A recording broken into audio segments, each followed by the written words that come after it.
ഈ വീഡിയോയിൽ നമ്മൾ രണ്ട് സുപ്രധാന വിഷയങ്ങളാണ് നമ്മൾ നോക്കുന്നത്. അതിൽ ഒന്ന് അമേരിക്കയിൽ നടക്കുന്ന വിഷയവും പിന്നെ ഒന്ന് ബംഗ്ലാദേശിന്റെ കുറച്ച് ഡെവലപ്മെന്റ്സ്. ഇത് രണ്ടും തന്നെ വളരെ ഇമ്പോർട്ടൻ്റ് ആയിട്ടുള്ള രണ്ട് ഡെവലപ്മെന്റ്സ് ആണ്, രണ്ട് കീ ഡെവലപ്മെന്റ്സ് എന്ന് വേണമെങ്കിൽ പറയാം. ഇതിൽ അമേരിക്കയുടെ കാര്യം എന്ന് പറഞ്ഞാൽ തുൾസി ഗബ്ബാർഡ് ഏതാണ്ട് 23 ഇയേഴ്സ് US ആർമിയിൽ തന്നെ സർവീസ് ചെയ്തുള്ള എക്സ്പീരിയൻസ് ഉള്ള ഒരു ലേഡിയാണ് ഈ തുൾസി ഗബ്ബാർഡ്.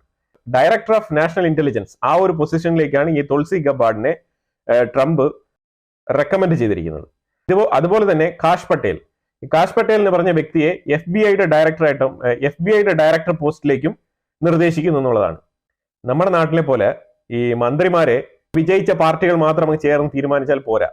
ശരിക്കും പറഞ്ഞാൽ എങ്ങനെയാണോ നമ്മളുടെ പ്രൈം മിനിസ്റ്റർ പൊസിഷനിൽ വരുന്ന ആളിനെ പ്രൈം മിനിസ്റ്ററായിട്ട് അവർ പാർട്ടിക്കാർ നിർത്തി കൊണ്ടുവന്നാലും പാർലമെന്റിന്റെ ഉള്ളിൽ വരുമ്പോഴത്തേക്കും അവർക്കൊരു വിശ്വാസ വോട്ടെടുപ്പുണ്ട്. ആ വോട്ടെടുപ്പിൽ വിജയിച്ചാൽ മാത്രമേ അവർ ആ ദൗത്യം പൂർത്തിയായിട്ട് മുന്നോട്ട് പോകാൻ കഴിയുള്ളൂ. അതുപോലെ തന്നെ അമേരിക്കയിൽ എല്ലാ ഓരോ മിനിസ്റ്റേഴ്സും ഓരോ സെക്രട്ടറി, അവിടെ സെക്രട്ടറി എന്നാണ് പറയുന്നത് ഈ മിനിസ്റ്ററിനെ, US-ന്റെ സെനറ്റിൽ സെക്രട്ടറി ആയിട്ട് വരണം എന്നുണ്ടെങ്കിൽ, ഈ ഒരു മിനിസ്റ്റർ പൊസിഷനിൽ വരണം എന്നുണ്ടെങ്കിൽ അവിടുത്തെ ആ ഒരു സെനറ്റിലെ അംഗങ്ങൾ വോട്ടിട്ട് ഭൂരിപക്ഷം കിട്ടണം. എന്നാൽ മാത്രമേ അവർക്ക് ആ ഒരു പൊസിഷനിൽ ഇരിക്കാൻ പറ്റുള്ളൂ.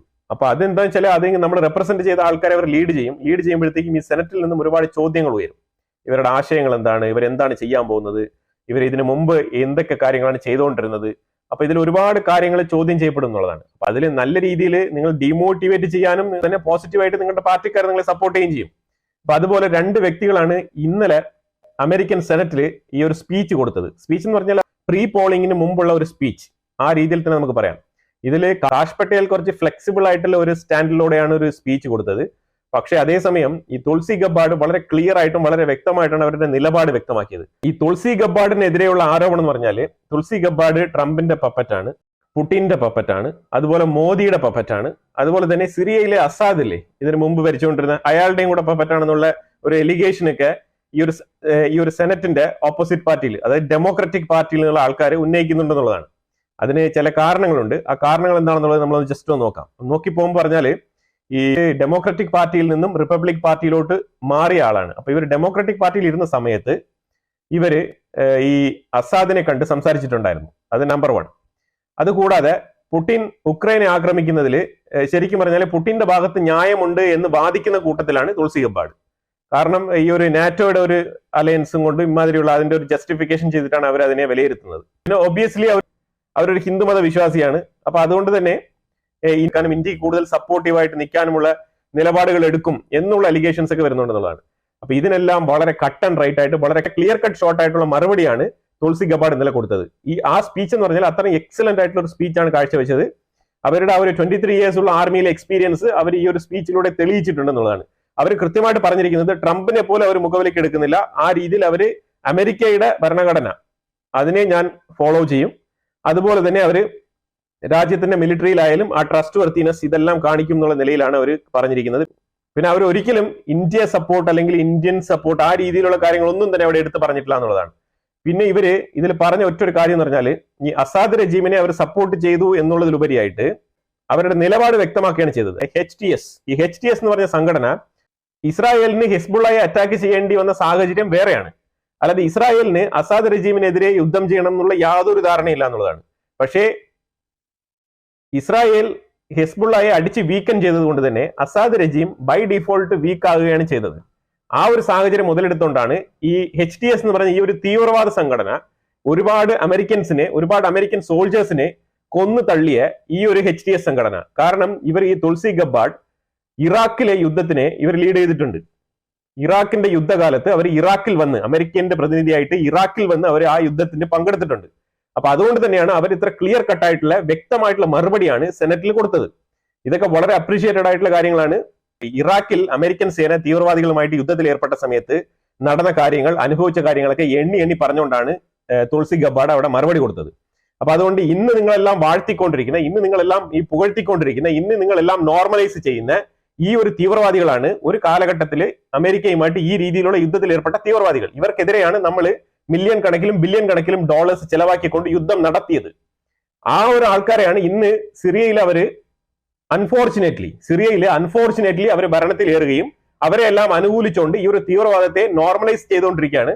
അതിലുപരിയായിട്ട് അവരെ എല്ലാം എന്തോ റിബൽ ഗ്രൂപ്പ് എന്നാണ് ഐഡന്റിഫൈ ചെയ്യുന്നത്. ഇത് വെസ്റ്റേൺ മീഡിയാസും ഇത് തന്നെയാണ് ഏറ്റുപാടുന്നത്. ഇത് റിബൽ ഗ്രൂപ്പ് അല്ല, ഇത് തീവ്രവാദികളാണ്. ഇതുപോലെ തന്നെയാണ് ഖാലിസ്ഥാനികളെയും സെപ്പറേറ്റിസ്റ്റ് എന്ന് പറഞ്ഞു കാണിക്കുന്നത്. ഈ സെപ്പറേറ്റിസ്റ്റ് അല്ല, അവര് ഖാലിസ്ഥാനി തീവ്രവാദികളാണ്. അപ്പൊ ഈ തീവ്രവാദികളെ ഒരു കാലത്തും തീവ്രവാദികൾ അല്ല എന്നുള്ള നിലപാടിൽ എടുക്കേണ്ട ആവശ്യമില്ല. തീവ്രവാദികൾ എന്നും തീവ്രവാദികൾ തന്നെയാണ്. അവരുടെ നിലപാടിൽ ഒരു മാറ്റം ഉണ്ടാവില്ല. അവര് പതുങ്ങിയിരിക്കും. അവരുടേതായിട്ടുള്ള ഒരു സ്ട്രെങ്തൻ പൊസിഷൻ വരുന്നവരെ അവരിങ്ങനെ പതുങ്ങിയിരിക്കും. ഇതാണ് അമേരിക്കൻ സെനറ്റിൽ അവര് കാഴ്ചവെച്ച ഒരു സ്പീച്ച്. ഇതിലുപരിയായിട്ട് അവര് എന്റെ പേഴ്സണൽ കാര്യങ്ങളോ എന്റെ പേഴ്സണൽ റിലീജിയസ് ഫോളോവിങ് എന്റെ പേഴ്സണൽ ആയിട്ടുള്ള മതപരമായിട്ടുള്ള ആചാരങ്ങളോ ഇതൊന്നും തന്നെ ഈ അമേരിക്കയിൽ ഞാൻ ജീവിക്കുന്ന ഒരു തടസ്സമല്ല. ഞാൻ എവിടെ ജനിച്ചു, എവിടെ വളർന്നു, ഇതെല്ലാം വളരെ വ്യക്തമായിട്ടുള്ള ട്രാൻസ്പെറന്റ് ആയിട്ടുള്ള കാര്യങ്ങളാണ്. ഇതൊക്കെ പഴയ കാലങ്ങളിൽ നിങ്ങൾക്ക് പറഞ്ഞു നിൽക്കാൻ കൊള്ളാം. ആ ഒരു കാലമൊക്കെ കഴിഞ്ഞിരിക്കുന്നു. ഇത് പുതിയ കാലഘട്ടമാണ്. ഇതിനകത്ത് നിങ്ങൾക്ക് യാതൊരുവിധ ഇമാതിരിയുള്ള ഗിമിക്കുകളൊക്കെ സംസാരിച്ചുകൊണ്ട് വരണ്ട എന്നുള്ള രീതിയിൽ കട്ട് ആൻഡ് ഷോർട്ട് ആയിട്ട് വളരെ ക്ലിയർ ആയിട്ടുള്ള മറുപടി 20 മിനിറ്റുള്ള സ്പീച്ചിലാണ് അവർ കൊടുത്തത്. അപ്പൊ സെനറ്റിലെ വോട്ട് നമുക്ക് ഇന്ന് തന്നെ അറിയാൻ കഴിയുന്നതാണ്. ഓൾമോസ്റ്റ് നിയമിതരാകും എന്നാണ് അറിയാൻ കഴിയുന്നത്. കാരണം ആ രീതിയിലാണ്. എന്തായാലും തീർച്ചയായിട്ടും റിപ്പബ്ലിക്കന്റെ സപ്പോർട്ട് അവിടെ കിട്ടും. അപ്പൊ അതുകൊണ്ട് ഏത് രീതിയിലായാലും ട്രംപ് ഓൾറെഡി ഇവരെ തന്നെയാണ് റെക്കമെൻഡ് ചെയ്തിരിക്കുന്നത്. അപ്പൊ ട്രംപ് റെക്കമെൻഡ് ചെയ്ത സ്ഥിതിക്ക് റിപ്പബ്ലിക്കൻസ് ഫുൾ വോട്ടും അവർക്ക് കിട്ടാനുള്ള സാധ്യതയുണ്ട്. കാസിഫ് പട്ടേലിനെതിരെ വന്ന ഈ ആരോപണങ്ങൾ എന്ന് പറഞ്ഞു കഴിഞ്ഞാൽ അതിൽ ഏറ്റവും ഇമ്പോർട്ടന്റ് ആയിട്ട് വരുന്ന ആരോപണം, കഴിഞ്ഞ ഇലക്ഷനിൽ ട്രംപ് പരാജയപ്പെട്ട സമയത്ത് ഈ ഒരു വൈറ്റ് ഹൗസ് ആക്രമണം നടന്നല്ലോ. അതിലൊരു 1400 പേര് ജയിലിനകത്ത് കിടപ്പുണ്ട്. അപ്പൊ അവരെ റിലീസ് ചെയ്യാൻ വേണ്ടിയിട്ട് ട്രംപ് ഒരു എക്സിക്യൂട്ടീവ് ഓർഡർ പാസ് ചെയ്തിട്ടുണ്ടായിരുന്നു. അതിപ്പോ കോടതി സ്റ്റേ ചെയ്ത് വെച്ചിരിക്കുകയാണ്. അപ്പം അതിനെക്കുറിച്ച് താങ്കളുടെ നിലപാട് എന്താണെന്നുള്ളതാണ് സെനറ്റിൽ ചോദ്യം ഉന്നയിച്ചത്. അപ്പൊ അതിനെക്കുറിച്ച് ഡയറക്റ്റ് ആയിട്ട് ഒരു സ്റ്റേറ്റ്മെന്റ് കാസിഫ് പട്ടേൽ കൊടുത്തിട്ടില്ല എന്നുള്ളതാണ്. കാരണം അപ്പൊ നിലവിൽ ഒരു എക്സിക്യൂട്ടീവ് ഓർഡർ സൈൻ ചെയ്ത് കോടതിയിൽ നിലവിലിരിക്കുന്ന ഒരു വിഷയമായതുകൊണ്ട് അയാൾ അതിൽ കൃത്യമായിട്ടുള്ള ഒരു മറുപടി കൊടുക്കാൻ തയ്യാറായില്ല എന്നുള്ളതാണ്. പക്ഷേ എന്റെ ഒരു അഭിപ്രായത്തിൽ അത് മറുപടി കൊടുക്കേണ്ട ഒരു വിഷയമാണ്. കാരണം ഈ ഒരു വൈറ്റ് ഹൗസ് ആക്രമിച്ച ആ ഒരു കേസിന്റെ സമയത്ത് ഈ വൈറ്റ് ഹൗസ് ആക്രമിച്ച ആൾക്കാരെ സപ്പോർട്ട് ചെയ്തുള്ള നിലപാടാണ് കാസിഫ് പട്ടേൽ എടുത്തിരുന്നത്. അപ്പൊ അത് എന്തുകൊണ്ടാണ് സപ്പോർട്ട് ചെയ്തത്, അതിന്റെ വ്യക്തമായ കാരണങ്ങൾ എന്താണെന്നുള്ളത് തെളിവ് സഹിതം ഇല്ലെങ്കിൽ ഒരു 2-3 പോയിന്റുകൾ നിരത്തിക്കൊണ്ട് ഈ ഒരു കാസിഫ് പട്ടേൽ സംസാരിക്കേണ്ടതായിരുന്നു. പക്ഷെ അയാൾ കുറച്ച് ഫ്ലെക്സിബിൾ ആയിട്ടാണ് ഒരു തീരുമാനം എടുത്തത്. ഒരുപക്ഷെ അയാൾക്ക് രണ്ട് സൈഡിലുള്ള വോട്ട് കിട്ടാൻ വേണ്ടിയിട്ടുള്ള ചെറിയൊരു അയാളുടെ ഒരു സ്ട്രാറ്റജിക് നിലപാടായിരിക്കാം. എന്തായാലും അത് അറിയത്തില്ല. എന്തായാലും നമുക്ക് വോട്ട് കിട്ടി ഇവർ രണ്ടുപേരും വിജയിച്ച് വരും എന്ന് നമുക്ക് പ്രതീക്ഷിക്കാം. അടുത്തൊരു വിഷയം എന്ന് പറഞ്ഞാൽ മിനിസ്ട്രി ഓഫ് എക്സ്റ്റേണൽ അഫയേഴ്സിന്റെ രൺധീർ സിംഗ് ജയ്സ്വാൾ, നമ്മുടെ സ്പോക്സ് പേഴ്സൺ, പുള്ളി പറഞ്ഞിരിക്കുന്നത് 2 ഷോക്കിംഗ് ഇൻഫർമേഷൻസ് ആണ്. അതിലൊന്ന്, ഇറാന്റെ ഉള്ളിൽ 2 ഇന്ത്യക്കാരെ കാണാനില്ല. ഇവര് ബിസിനസ് പർപ്പസിന് വേണ്ടി ഇറാനിനുള്ളിൽ പോയ ആൾക്കാരാണ്, അവരെ കാണാനില്ല എന്നുള്ളതാണ്. അതുപോലെ തന്നെ വീണ്ടും 16 ഇന്ത്യക്കാരെ റഷ്യക്കുള്ളിൽ നിന്ന് മിസ്സിംഗ് ആണ്. അപ്പൊ ഇങ്ങനെ 16, 2, 18, ഓൾമോസ്റ്റ് 18 ഇന്ത്യൻസ് മിസ്സിംഗ് ആണ്. ഇവരുടെ പർപ്പസിന് വേണ്ടിയിട്ട് ഇവർ ഈ രാജ്യങ്ങൾ സന്ദർശിച്ച ആൾക്കാരാണെന്ന് പറയപ്പെടുന്നത്. ഇതിനെക്കുറിച്ചുള്ള ഡീറ്റെയിൽസ് ഒന്നും എക്സ്റ്റേണൽ അഫയേഴ്സ് വെളിയിൽ വിട്ടിട്ടില്ല. കാരണം അവരുടെ ഫാമിലിക്കും അവരുടെ ഫാമിലിയുമായിട്ട് ബന്ധപ്പെട്ട ആൾക്കാർ രഹസ്യ സ്വഭാവമുള്ള കേസായിട്ടാണ് ഇതിനെ ministry of external affairs consider ചെയ്യുന്നത്. അപ്പൊ അതുകൊണ്ട് തന്നെയാണ് ഈ ഒരു വിവരങ്ങൾ പുറത്തുവിടാത്തത്. പിന്നെ ഇപ്പൊ ഇത് കുറെ നാളായിട്ട് ഇങ്ങനെ നീണ്ടു പോവാണ്, ഇവരെ കണ്ടു കിട്ടുന്നില്ല എന്നുള്ള ഒരു അവസ്ഥ വരുമ്പോഴത്തേക്കും തീർച്ചയായിട്ടും ഇത് പുറത്തു വരും. ഇന്ത്യ പോലെയുള്ള രാജ്യത്തിന് ഇങ്ങനെ ഒരുപാട് നാളൊന്നും ഇങ്ങനെ ഈ വിഷയങ്ങളൊക്കെ ഒന്നും ഇങ്ങനെ ഹൈഡ് ചെയ്ത് വെക്കാൻ പറ്റില്ല എന്നുള്ളതാണ്. അപ്പൊ എന്തായാലും ഇപ്പൊ ഇത് പതിയെ ഷൗട്ട് ഔട്ട് ആയി പുറത്തു വന്നിരിക്കുകയാണ്. ഇത് കുറെ നാളുകൊണ്ട് ഈ ഒരു അന്വേഷണം നടന്നുകൊണ്ടിരിക്കുകയാണ്. അതിൽ കൃത്യമായ മറുപടികൾ ഈ ഒരു രാജ്യങ്ങളുടെ പക്കൽ നിന്ന് കിട്ടുന്നില്ല എന്നുള്ളതാണ്. റഷ്യയുടെ സൈഡിൽ നിന്ന് കിട്ടുന്നില്ല, അതേപോലെ ഇറാന്റെ ഭാഗത്ത് നിന്ന് കിട്ടുന്നില്ല എന്നുള്ളതാണ്. അപ്പൊ നമുക്ക് കൃത്യമായിട്ട് ഇതിന്റെ ഒരു ഡീറ്റെയിൽസ് അറിയേണ്ടതുണ്ട്. ഇവരെവിടെയാണ്, എന്താണ്, ഏതാണ്. കാരണം ഇവര് അതാത് രാജ്യങ്ങളിലേക്ക് ലാൻഡ് ചെയ്തതിനു ശേഷം പിന്നീട് വീടുമായിട്ട് ഒരു ബന്ധം ഉണ്ടായിട്ടില്ല എന്നുള്ളതാണ് മനസ്സിലാക്കാൻ പറ്റുന്നത്. ഇതേ രീതിയിലാണ് ആ ഒരു റിപ്പോർട്ടിൽ രൺധീർ സിംഗ് ജയ്സ്വാൾ പറഞ്ഞിരിക്കുന്നത്. ഈ മാസം തുടക്കം മുതലേ ബംഗ്ലാദേശ് നല്ല രീതിയിൽ കത്തി ജ്വലിക്കാൻ പോവാണ്. അതാണ് മനസ്സിലാക്കാൻ പറ്റുന്നത്. അതായത് ബംഗ്ലാദേശിന്റെ പ്രൈം മിനിസ്റ്റർ ഇങ്ങനെ തന്നെയാണ് അവർ ആ റിപ്പോർട്ടിൽ കൊടുത്തിരിക്കുന്നത് കേട്ടോ. അവാമി ലീഗ് പാർട്ടി ഒരു റിപ്പോർട്ട് പുറത്തിറക്കിയിട്ടുണ്ട്. ഫെബ്രുവരി മാസം 1-ാം തീയതി മുതൽ അവര് ബംഗ്ലാദേശിന്റെ ഉള്ളിൽ ഒരു പ്രൊട്ടസ്റ്റ്, ഒരു പ്രതിഷേധത്തിന് റെഡിയാകുക എന്ന് പറഞ്ഞു കഴിഞ്ഞാൽ എന്താണെന്ന് പറഞ്ഞാൽ അവർ പ്രാഥമികമായിട്ട് അതിനകത്ത് വെച്ചിരിക്കുന്ന ഒരു കണ്ടീഷൻ എന്ന് പറഞ്ഞാൽ ഈ യൂനസ് രാജിവെക്കണം. യൂനസ് ഈ ഒരു സർക്കാർ, ഈ ഒരു ടെമ്പററി സർക്കാർ രാജിവെക്കണം. കാരണം അവരുടെ കാലാവധിയൊക്കെ കഴിഞ്ഞിരിക്കുകയാണ്. കാരണം ഇതൊരു ടെമ്പററി ആയിട്ട് കൊണ്ടുവന്ന ഒരു സർക്കാരാണ്. അപ്പൊ അവർക്ക് ചില പരിമിതികളുണ്ട്. അതും പോരാഞ്ഞിട്ട് ഈ രാജ്യത്തെ ജനങ്ങൾ ഒരുപാട് ദുരിതത്തിലാണ്. അതിന് പ്രധാനമായിട്ടൊരു കാരണം എന്ന് പറഞ്ഞാൽ ട്രംപ് ഓൾറെഡി തന്നെ ഏതാണ്ട് $1200 മില്യൺ സഹായം ഇവർക്ക് കിട്ടിക്കൊണ്ടിരുന്നതാണ് ബംഗ്ലാദേശിന്. ഇതൊക്കെ ഈ ബിൽ ക്ലിന്റൺ ഫൗണ്ടേഷനും ഇതേപോലെ ഹിലരി ക്ലിന്റൺ അവരുടെയൊക്കെ ആൾക്കാർ കൊടുത്ത് സഹായിച്ചുകൊണ്ടിരുന്നതാണ്. അതൊന്നും ഇനി നടക്കില്ല എന്നുള്ളതാണ്. അപ്പൊ ട്രംപ് ഓൾറെഡി തന്നെ അമേരിക്കയിൽ നിന്നും യാതൊരുവിധ എയ്ഡും ഒരു രാജ്യങ്ങൾക്കും പോകാൻ പാടില്ല എന്ന് പറഞ്ഞു കഴിഞ്ഞു, എക്സെപ്റ്റ് ഇസ്രായേൽ ആൻഡ് ഈജിപ്റ്റ്. അപ്പൊ അതുകൊണ്ട് തന്നെ ഇത് ഒരു ചോദ്യചിഹ്നമായിട്ട് മാറിയിരിക്കുകയാണ്. ഇപ്പം ഡൊണാൾഡ് ലൂ എന്ന് പറഞ്ഞ ഈ യൂനസിന്റെ ഒരു ഫാദർഹുഡ് പൊസിഷനിൽ ഇരുന്ന ഒരാളിനെ ഇയാൾ US റെപ്രസെന്റേറ്റീവ് ആയിട്ട് അവിടെ ഇരുന്നതാണ്. ബിൽ ക്ലിന്റനെയൊക്കെ വളരെ വേണ്ടപ്പെട്ട ആളാണ് ഈ ഒരു ഡൊണാൾഡ് ലൂ. അയാളെയൊക്കെ പിൻവലിച്ചിരിക്കുകയാണ്, അയാളൊക്കെ എടുത്ത് ദൂരെ എറിഞ്ഞിരിക്കുകയാണ് ട്രംപ്. അപ്പൊ US റെപ്രസെന്റേറ്റീവ് ആയിട്ട് ഇപ്പം ബംഗ്ലാദേശിന്റെ ഉള്ളിൽ ആരും ഇല്ല എന്നുള്ളതാണ്. ഈ ഒരു സാഹചര്യം കൃത്യമായിട്ട് ഷെയ്ഖ് ഹസീനയ്ക്ക് വഴിയൊരുക്കുന്നതായിട്ടാണ് നമുക്ക് മനസ്സിലാക്കാൻ കഴിയുന്നത്. ഇതിൽ ഷെയ്ഖ് ഹസീന കൊടുത്തിരിക്കുന്ന ആ ഒരു റിപ്പോർട്ടിൽ സൈഡ് അവാമി ലീഗ് പാർട്ടി കൊടുത്തിരിക്കുന്ന ആ ഒരു സ്റ്റേറ്റ്മെന്റിൽ പറഞ്ഞിരിക്കുന്ന വിഷയം എന്ന് പറഞ്ഞാൽ 6-ാം തീയതി ഇവരെ ഒരു ഇനീഷ്യൽ പ്രൊട്ടസ്റ്റ് സ്റ്റാർട്ട് ചെയ്യും. 6-ാം തീയതി 1-ാം തീയതി മുതൽ 1, 2, 3, 4, 5 ദിവസങ്ങളിൽ അവിടെ ഗ്യാതറിംഗ് ആണ്. ഈ എന്റെ ഒരു മനസ്സിലാക്കൽ അനുസരിച്ച് ഈ ഒരു അവാമി ലീഗിലെ പ്രധാനപ്പെട്ട നേതാക്കളും ഇതിന്റെ കുറെ തീവ്രമായ അനുയായികളൊക്കെ ഉണ്ട്. ഇവരെല്ലാം ഒന്ന് മുങ്ങിയിരിക്കുകയാണ്, ഒരു പതുങ്ങിയിരിക്കുന്ന ഒരു അവസ്ഥയിലാണ്. ഇവർ എവിടെയാണ്, ഏത് അവസ്ഥയിലാണ്, എവിടെ ഒളിവിലുണ്ട്, ഇതൊന്നും നമുക്കറിയത്തില്ല. പക്ഷെ ഇവരെല്ലാം ഒളിവിലുണ്ട്, ഇവർ തമ്മിൽ നല്ല രീതിയിലുള്ള കമ്മ്യൂണിക്കേഷൻ നടക്കുന്നുണ്ടെന്നുള്ളതാണ് നമുക്ക് ഈ ഒരു റിപ്പോർട്ട് വെച്ചിട്ട് മനസ്സിലാക്കാൻ പറ്റുന്നത്. ഈ റിപ്പോർട്ട് 2-3 ദിവസമായിട്ട് തന്നെ വന്നുകൊണ്ടിരിക്കുകയാണ്. അതിലിപ്പോൾ ലേറ്റസ്റ്റ് ആയിട്ട് ഇന്നലെയും കൂടെ അതിന്റെ അപ്ഡേറ്റഡ് വേർഷൻ വന്നിട്ടുണ്ടെന്നുള്ളതാണ്. അപ്പൊ അതിൽ കൃത്യമായിട്ട് അവർ പറഞ്ഞിരിക്കുന്നത് 6-ാം തീയതി, 10-ാം തീയതി, 16-ാം തീയതി, 18-ാം തീയതി ഈ 4 ദിവസങ്ങളിലായിട്ട് ബംഗ്ലാദേശിന്റെ ഉള്ളിൽ അവാമി ലീഗിന്റെ പ്രൊട്ടസ്റ്റ്. ഈ അവാമി ലീഗിന്റെ പ്രൊട്ടസ്റ്റ് 6-ാം തീയതി വളരെ ചെറിയ തോതിലും, അതേസമയം 10-ാം തീയതി ആകുമ്പോഴത്തേക്കും അത് കുറച്ചുകൂടെ വിപുലീകരിച്ചും, 16-ാം തീയതി ആകുമ്പോഴത്തേക്കും റോഡ് തടയൽ, ഈ യാത്രകൾ തടയൽ, അതേപോലെ ഈ ഒരു ഡാക്ക എന്ന് പറഞ്ഞ ആ ഒരു സിറ്റി വളയൽ, ഇതേപോലുള്ള കാര്യങ്ങളൊക്കെ ആയിട്ടും 18-ാം തീയതി കുറച്ചുകൂടി എഫക്റ്റീവ് ആയിട്ട് ഫുൾ ഫ്ലെഡ്ജഡ് ആയിട്ടുള്ള ഒരു പ്രൊട്ടസ്റ്റ് ആണ് പ്ലാൻ ചെയ്തിരിക്കുന്നത്. അപ്പൊ ഇതിനകത്ത് നമ്മൾ മനസ്സിലാക്കേണ്ട കാര്യം എന്ന് പറഞ്ഞാൽ ഈ അവാമി ലീഗ് വരുന്ന സമയത്ത് ഈ ഒരു സ്റ്റുഡൻസ് പാർട്ടി ഉണ്ടല്ലോ, ഈ ഒരു ജമാഅത്ത് ഇസ്ലാമിയുടെ ഈ ഒരു സ്റ്റുഡൻസ് സംഘടന, ഇവരെന്താണ് ചെയ്യാൻ പോകുന്നത്? അപ്പൊ ശരിക്കും പറഞ്ഞാൽ വീണ്ടും ഒരു കലാപം, അല്ലെങ്കിൽ ഇതൊക്കെ ഉണ്ടാവാനുള്ള സാധ്യത ഉണ്ടെന്നാണ് മനസ്സിലാക്കാൻ പറ്റുന്നത്. പിന്നെ ഇതിനകത്ത് ഏറ്റവും കൂടുതൽ ഇമ്പോർട്ടന്റ് ആയിട്ട് മനസ്സിലാക്കാൻ പറ്റുന്നത് ഷെയ്ഖ് ഹസീന ഇത്രയും നാളും ഷെയ്ഖ്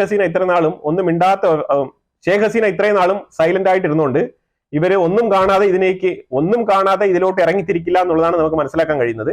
ഈ ഷെയ്ഖ് ഹസീന ഓൾറെഡി തന്നെ ഓപ്പോസിറ്റ് പാർട്ടി ആയിട്ടുള്ള BNP പാർട്ടിയുടെ നേതാവായിട്ടുള്ള ഖാലിദാസിയെ അടുത്ത് സംസാരിച്ചിട്ടുണ്ടെന്നാണ് മനസ്സിലാക്കാൻ പറ്റുന്നത്. അതായത് ബംഗ്ലാദേശിൽ ഒരു റീ എലക്ഷൻ, അത് തന്നെയാണ് അവർ ഉദ്ദേശിക്കുന്നത്. അപ്പൊ നിലവില് ഇവർ തന്നെയാണ് പ്രൈം മിനിസ്റ്റർ, കാരണം ഇവർ ഒഫീഷ്യലി റിസൈൻ ചെയ്തിട്ടില്ല എന്നുള്ളതാണ് ഇതിന്റെ ഒഫീഷ്യൽ കൺഫർമേഷൻ.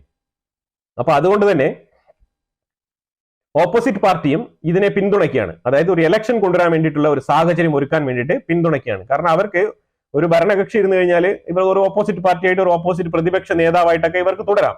ഇനി അഥവാ ഖാലിദാസിയ വിജയിക്കുകയാണെന്നുണ്ടെങ്കിൽ ഈ ഷെയ്ഖ് ഹസീനയ്ക്ക് അതേപോലെ ഓപ്പോസിറ്റ് പാർട്ടി ലീഡറായിട്ട് തുടരാം. അപ്പൊ അവിടെ ഒരു ജനങ്ങൾ തിരഞ്ഞെടുത്ത ഒരു ഡെമോക്രാറ്റിക് സർക്കാർ വേണം എന്നാണ് ഇവർ രണ്ടുപേരും തന്നെ ആഗ്രഹിക്കുന്നതായിട്ട് മനസ്സിലാക്കാൻ പറ്റുന്നത്. കാരണം ഇപ്പൊ ഇരിക്കുന്ന ഒരു സർക്കാർ എന്ന് പറയുന്നത് സ്റ്റുഡന്റുകളും ഒരു കൊച്ചു പയ്യൻ, 26-27 വയസ്സുള്ള ഒരു പയ്യനാണ് ഈ ഒരു രാജ്യം ഭരിച്ചുകൊണ്ടിരിക്കുന്നത്. അതും എലക്റ്റഡ് അല്ലാത്ത, നോൺ എലക്റ്റഡ്. അപ്പൊ ഇത് ശരിക്കും പറഞ്ഞാൽ അരാജകത്വം തന്നെ പറയാം. ആ രീതിയിലാണ് ഒരു ഡെമോക്രാറ്റിക് നേഷൻ പെരുമാറിക്കൊണ്ടിരിക്കുന്നത്. ഇത് ശരിക്കും പറഞ്ഞാൽ ഈ ഒരു വിരോധാഭാസം നടക്കുന്നതും നടത്തിയതും ഇതെല്ലാം തന്നെ അമേരിക്കയുടെ ആ ഒരു ഡെമോക്രാറ്റിക് പാർട്ടിയിലുള്ള ലീഡേഴ്സ് ആണെന്നുള്ളത് വളരെ വ്യക്തമായിട്ട് എല്ലാവർക്കും മനസ്സിലായ കാര്യമാണ്. അതുകൊണ്ട് തന്നെ ഈ ഒരു ബാക്കപ്പ് ടീം ഇപ്പം അമേരിക്കയിൽ ഭരണത്തിൽ ഇല്ല എന്നുള്ളതാണ്. അത് തന്നെയാണ് യുഎസിന് പറ്റുന്ന ഒരു ക്ഷീണം. അപ്പൊ ആ ക്ഷീണത്തിന് ആക്കം കൂട്ടുന്ന രീതിയിലാണ് ഈ ഒരു ഫണ്ടൊക്കെ കട്ട് ചെയ്തിരിക്കുന്നത്. കാരണം ഇപ്പൊ ഫണ്ട് വന്നാൽ തന്നെയും അതൊന്നും ജനങ്ങളിലേക്ക് എത്തുന്ന പരിപാടിയൊന്നുമില്ല. അങ്ങനെ എത്തുന്നെങ്കിൽ പിന്നെ ആ ജനങ്ങൾ ഇത്രമാത്രം കഷ്ടപ്പെടേണ്ട ആവശ്യമില്ലല്ലോ. അപ്പൊ എന്തായാലും ഈ ഫെബ്രുവരി മാസം കൃത്യമായിട്ട് ഷെഡ്യൂൾ ചെയ്തിട്ടുണ്ട്. ഇതിനകത്ത് 2 ഇമ്പോർട്ടന്റ് വിഷയങ്ങൾ കൂടെ ഉണ്ട്. അതിൽ ഒന്ന് ആർമിയിൽ ഈ ഒരു വക്കാറുസമാൻ എന്ന് പറയുന്നത് നമ്മൾ പണ്ടേ പറഞ്ഞിട്ടുണ്ട്, അത് ഷെയ്ഖ് ഹസീനയുടെ റിലേറ്റീവ് ആണ്. റിലേറ്റീവിൽപ്പെട്ട ആളാണ് ഈ വക്കാറുസമാൻ. ഈ വക്കാറുസമാൻ എന്ന് പറഞ്ഞ ഈ ഒരു ആർമി ലീഡറെ കൊണ്ടുവന്നതും പൊസിഷനിൽ കയറ്റി ഇരുത്തിയതൊക്കെ ഈ ഒരു ഷെയ്ഖ് ഹസീനയാണ്. അപ്പൊ അതുകൊണ്ട് തന്നെ ആ ഒരു കൂർ എന്തായാലും അയാൾക്കുണ്ടാവും. അയാൾ തന്നെയാണ് ഷെയ്ഖ് ഹസീനയെ രക്ഷപ്പെടുത്തി വിട്ടത്. അപ്പൊ അവിടെ ശരിക്കും പറഞ്ഞാൽ ആ ആർമിക്കുള്ളിൽ തന്നെ വേറൊരു പാകിസ്ഥാനെ പിന്തുണയ്ക്കുന്ന മേജർ ജനറൽ ഉണ്ട്, ഫൈസുർ റഹ്മാൻ എന്ന് പറഞ്ഞിട്ട്. ആ ഫൈസുർ റഹ്മാൻ തീർച്ചയായിട്ടും ഈ ഒരു വക്കാറുസമാനെ അട്ടിമറിക്കാൻ ശ്രമിച്ചുകൊണ്ടിരിക്കുകയാണ്. അപ്പൊ അതിനുള്ളിൽ എന്തെങ്കിലുമൊക്കെ ഒന്ന് ചെയ്യണം. അപ്പൊ അതിനു വേണ്ടിയിട്ടാണ് ഇപ്പൊ ആ ഒരു ആർമി ജനറലും അതുപോലെ കുറച്ച് പോലീസ് ഡിപ്പാർട്ട്മെന്റും ഇയാളെ സപ്പോർട്ട് ചെയ്യുന്നുള്ളതാണ് മനസ്സിലാക്കാൻ പറ്റുന്നത്. ആ പോലീസ് ഡിപ്പാർട്ട്മെന്റിൽ കുറച്ച് സ്ലീപ്പർ സെൽ പോലെയാണ് അവർ പെരുമാറുന്നത്. കാരണം അവരും ഈ ഒരു അവാമി ലീഗ് പാർട്ടിയെ ഏറ്റവും കൂടുതൽ പിന്തുണയ്ക്കുന്ന ആൾക്കാരാണ് ഈ ഒരു പോലീസ് ഡിപ്പാർട്ട്മെന്റ്. അവരൊക്കെ ഇപ്പൊ സൈലന്റ് ആയിട്ട് ശരിക്കും പറഞ്ഞാൽ ഈ ഒരു സ്റ്റുഡൻസിന്റെ ആധിപത്യമാണ് അവിടെ നടക്കുന്നത്. അതുകൊണ്ട് തന്നെ ഈ ഒരു മത നേതാക്കളാണ് ഇപ്പൊ അവിടുത്തെ കാര്യങ്ങളൊക്കെ തീരുമാനിക്കുന്നത്. അപ്പൊ അതുകൊണ്ട് ഈ പോലീസും എല്ലാവരും തന്നെയും അവരുടെ ഡെമോക്രാറ്റിക് ഭരണം നഷ്ടപ്പെട്ടതോടുകൂടി തന്നെ ഈ പോലീസിനും ഇതേപോലെ ആർമിക്കും എല്ലാം തന്നെ അവിടെ ഒരു കൈ ഒടിഞ്ഞ അവസ്ഥയാണ്. അപ്പം ഇപ്പം ഈ ഒരു 4-5 മാസം കൊണ്ട് ബംഗ്ലാദേശിന്റെ അവസ്ഥ അവിടുത്തെ ജനങ്ങൾ തന്നെ കുറച്ച് നന്നായിട്ട് മനസ്സിലാക്കിയിട്ടുണ്ടെന്നാണ് പുറത്തു വരുന്ന വിവരങ്ങൾ. അപ്പൊ അതുകൊണ്ട് തന്നെ ഈ ഫെബ്രുവരിയിൽ നടക്കാൻ പോകുന്ന ഈ ഒരു റിയോട്ട് അഥവാ ഈ ഒരു കലാപം, ഇത് കലാപമായിട്ട് പൊട്ടിപ്പുറപ്പെടുവോ എന്നുള്ളത് നമുക്ക് അറിയത്തില്ല. പക്ഷേ ഈ സ്റ്റേറ്റ്മെന്റിൽ പറയുന്ന വെച്ച് നോക്കി കഴിഞ്ഞാൽ 6-ാം തീയതി ഇതിന്റെ ഗ്രാജുവൽ ഡെവലപ്മെന്റ് ആണ് ഇതിനകത്ത് പറയുന്നത്. 6-ാം തീയതി ചിലപ്പം കലാപം ഉണ്ടാവാൻ സാധ്യതയില്ല, 10-ാം തീയതി കുറച്ചുകൂടെ കൂടുതൽ ഉണ്ടാവാനുള്ള സാധ്യതയുണ്ട്. അതേസമയം 16-ാം തീയതി 18-ാം തീയതിയൊക്കെ തീർച്ചയായിട്ടും കലാപം പൊട്ടിപ്പുറപ്പെടാനും ഈ യൂനുസ് രാജിവെച്ച് പോകാനുള്ള സാധ്യത ഏറ്റവും കൂടുതൽ നമുക്ക് കാണാൻ കഴിയുന്നുള്ളതാണ്. അപ്പൊ എന്തായാലും ബംഗ്ലാദേശിനെ കാത്തിരിക്കുന്നത് നല്ല നാളുകളാണെന്ന് മാത്രം പറഞ്ഞുകൊണ്ട് ഞാൻ ഈ വീഡിയോ അവസാനിപ്പിക്കുകയാണ്.